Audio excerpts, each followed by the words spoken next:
50년 전 남편을 빼앗아간 그 여자가 오늘 전화를 했습니다. 실명했다고 합니다. 앞이 보이지 않는다고 합니다. 그녀는 전화기 너머로 무릎을 꿇었습니다. 용서를 빈다고 했습니다. 50년 동안 단 한 번도 연락하지 않았던 여자가 앞이 안 보이니까 연락한 겁니다. 할머니는 전화를 끊지 않았습니다. 50년을 기다렸기 때문입니다. 복수할 기회를 말입니다. 1974년 겨울이었습니다. 순자는 26살이었습니다. 결혼한 지 3년 되던 해였습니다. 남편 영호는 섬유공장 관리직이었습니다. 넉넉하지는 않았지만 행복했습니다. 아들 민수가 태어난 지 2달이 지났을 때였습니다. 순자는 남편의 양복 주머니에서 머리카락 한 올을 발견했습니다. 긴 머리카락이었습니다. 순자의 것이 아니었습니다. 순자는 아무 말도 하지 않았습니다. 남편이 먼저 말할 것이라 믿었습니다. 하지만 남편은 끝까지 말하지 않았습니다. 오히려 야근이 늘었습니다. 회식이 잦아졌습니다. 순자는 매일 밤 창문 앞에 앉아 남편을 기다렸습니다. 결혼 반지를 만지작거리며 기도했습니다. 제발 내 착각이기를. 제발 아무 일도 아니기를. 하지만 기도는 응답받지 못했습니다. 어느 날 순자는 남편의 지갑에서 사진 한 장을 발견했습니다. 젊은 여자였습니다. 뒷면에는 이런 글씨가 적혀 있었습니다. 오빠. 사랑해. 순자의 손이 떨렸습니다. 숨이 막혔습니다. 심장이 갈기갈기 찢어지는 기분이었습니다. 그날 밤 순자는 남편에게 물었습니다. 당신, 나한테 할 말 없어요? 남편은 대답하지 않았습니다. 순자가 사진을 내밀었습니다. 이게 뭐예요? 남편의 얼굴이 굳었습니다. 잠시 침묵이 흘렀습니다. 남편이 입을 열었습니다. 미안해. 하지만 어쩔 수 없어. 난 그 여자 없이는 못 살아. 순자는 믿을 수 없었습니다.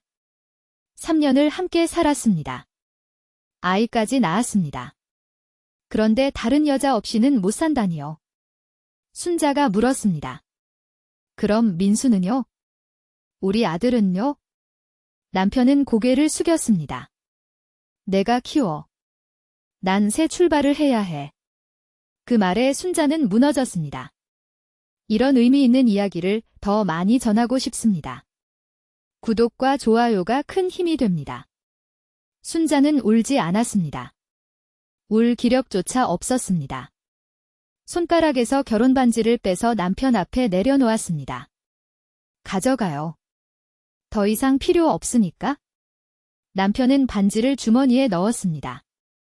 미안하다는 말 한마디 없이 짐을 쌌습니다. 그리고 떠났습니다. 순자는 2달 된 아기를 안고 혼자 남았습니다. 그날 이후 순자는 단 한 번도 울지 않았습니다. 대신 이를 악물었습니다.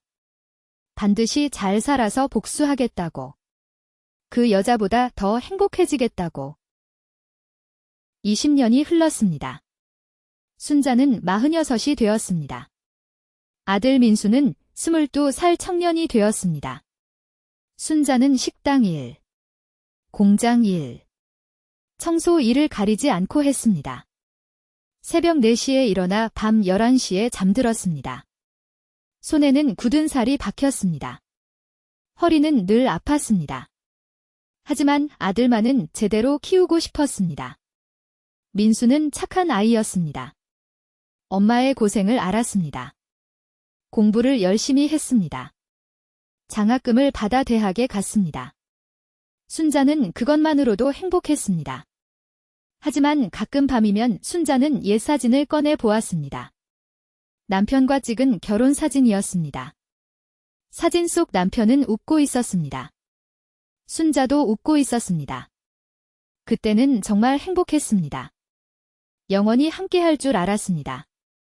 순자는 그 사진을 찢었습니다. 갈기갈기 찢었습니다. 하지만 버리지는 못했습니다. 찢어진 조각들을 상자에 넣어두었습니다.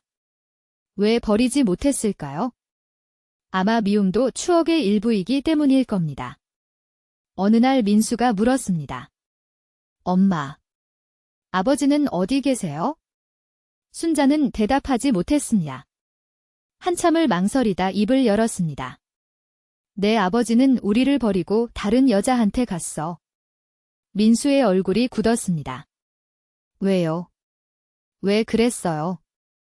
순자는 고개를 저었습니다. 나도 몰라. 아직도 모르겠어? 민수가 주먹을 쥐었습니다. 나중에 꼭 찾아가서 따지겠어요. 왜 엄마를 버렸냐고. 순자는 아들의 손을 잡았습니다. 아니야. 그러지 마. 그 사람은 우리 인생에서 지워야 할 사람이야. 하지만 순자의 마음 한구석에는 여전히 질문이 남아 있었습니다. 왜 나를 버렸을까? 내가 뭘 잘못했을까? 그 답을 아직도 찾지 못했습니다. 다시 15년이 흘렀습니다. 순자는 61살이 되었습니다. 민수는 37살 의사가 되었습니다. 대학병원 외과 전문의였습니다. 순자의 희생이 헛되지 않았습니다. 민수는 좋은 여자를 만나 결혼했습니다. 며느리 수지는 간호사였습니다. 착하고 다정한 여자였습니다. 손녀 하은이도 태어났습니다. 순자는 비로소 행복해졌습니다. 진짜 행복이었습니다. 남편이 떠난 뒤 처음 느끼는 완전한 행복이었습니다. 어느 날 민수가 순자에게 말했습니다. 엄마, 이제 편하게 사세요. 제가 다 모실게요. 순자의 눈에서 눈물이 흘렀습니다. 35년 만에 처음 흘리는 눈물이었습니다. 고마워. 내가 있어서 엄마는 버틸 수 있었어. 민수가 순자를 안았습니다. 엄마가 최고예요. 세상에서 가장 강한 사람이에요. 순자는 아들의 등을 토닥였습니다. 아니야. 엄마는 그냥 내가 좋아서 견딘 거야. 그날 밤 순자는 오랜만에 꿈을 꾸었습니다. 젊은 시절 꿈이었습니다. 남편과 함께 있는 꿈이었습니다. 하지만 깨어나니 허전했습니다. 여전히 그 사람이 궁금했습니다. 그 여자와 잘 살고 있을까? 행복할까? 순자는 고개를 저었습니다. 아니야. 그 생각은 하지 말자. 나는 이미 충분히 행복해. 하지만 마음 한구석에는 여전히 응어리가 남아 있었습니다. 50년이 지나도 사라지지 않는 응어리였습니다. 올해 순자는 76살이 되었습니다. 평화로운 노년이었습니다. 손녀 하은이는 대학생이 되었습니다. 민수는 병원장이 되었습니다. 순자는 매일 아침 공원을 산책했습니다. 오후에는 경로당에서 친구들과 시간을 보냈습니다. 그렇게 조용히 살고 있었습니다. 그런데 어느 날 전화가 왔습니다. 모르는 번호였습니다. 순자가 전화를 받았습니다. 여보세요? 전화기 너머로 떨리는 목소리가 들렸습니다. 순자 씨. 나야. 영호야. 순자의 심장이 멎는 것 같았습니다. 50년 만에 듣는 목소리였습니다. 남편. 아니. 전 남편의 목소리였습니다. 왜 전화했어요? 순자의 목소리가 차가워졌습니다. 미안해. 정말 미안해. 영호의 목소리가 갈라졌습니다. 뒤늦게 미안하다고 하면 뭐해요? 50년이나 지났는데. 알아. 그런데 꼭 해야 할 말이 있어서. 순자는 전화를 끊으려 했습니다. 하지만 영호의 다음 말에 손이 멈췄습니다. 그 여자가. 정미가. 실명했어. 앞이 안 보여? 순자는 아무 말도 하지 못했습니다. 실명이라고요? 응. 당뇨 합병증이래. 몇 년 전부터 시력이 나빠지더니 결국 완전히 안 보이게 됐어. 순자의 입가에 묘한 미소가 스쳤습니다. 그래서요. 그게 나랑 무슨 상관인데요? 정미가 널 만나고 싶대. 용서를 빌고 싶대. 순자는 코웃음을 쳤습니다. 50년 동안 연락 한 번 없다가 앞이 안 보이니까 용서를 빌어요? 알아. 말도 안 되는 거 알아? 하지만 제발 한 번만 만나줘. 그 여자 소원이야. 순자는 한참을 침묵했습니다. 그리고 천천히 입을 열었습니다. 좋아요. 만나죠. 50년 만에 그 여자 얼굴 한번 보죠. 전화를 끊은 뒤 순자는 창밖을 바라보았습니다. 복수할 기회가 왔습니다. 일주일 뒤 순자는 요양원을 찾았습니다. 정미가 있는 곳이었습니다.